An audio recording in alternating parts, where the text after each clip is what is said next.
This is Eric Mwathe with Mwathe.com with market analysis for the weekend of February 13th, 14th, and 15th.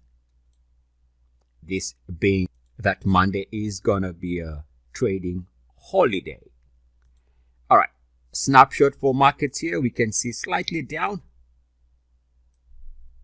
And we can see that the cryptos, Bitcoin is trading at 47305. Right here.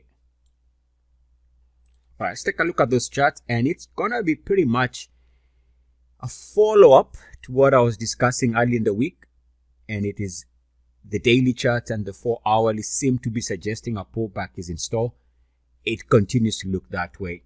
The market hasn't responded to it yet. All right, let's begin with that S&P 500, and this is the 4-hourly, and this is what I was talking about. A lot of the charts look like this.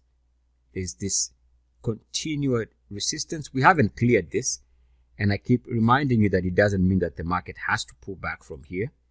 It's just that visually, the suggestion is to anticipate a pullback here. Shallow pullback until, as I've been saying, we break RSI lows line. It's only a break of this RSI lows line down the road that we can start anticipating a strong push down. Right now, it's just a stalling area. And again, there's absolutely nothing stopping the market from turning around, taking out this resistance on the 4-hourly. And we see the market push beyond current highs. So that's one line. And the other line is the backtest line. And we can draw it this way. And all of this suggesting that around here, there is some type of resistance until the market can clear that level. And again, this is the 4-hourly chart. If we take a look at the daily,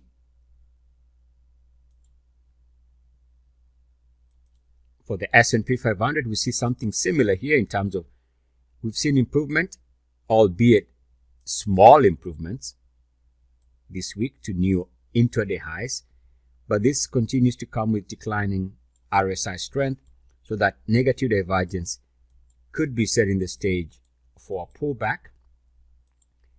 And we also know that don't really expect a big change in market sentiment until we determine what happens when the market comes back to test this line. It could bounce. A bounce would bring the market back to new highs. It could fail, and that would invite an aggressive move to the downside. It's another way of saying, frankly, as long as we're trading above an upward sloping 50-day moving average, markets remain stable to bullish. Now, just like we saw with the 4-hourly, there is also a backtest line on the S&P 500 daily, as discussed this week. This line also, and you can see how this is confirming that the market is aware of all these two lines.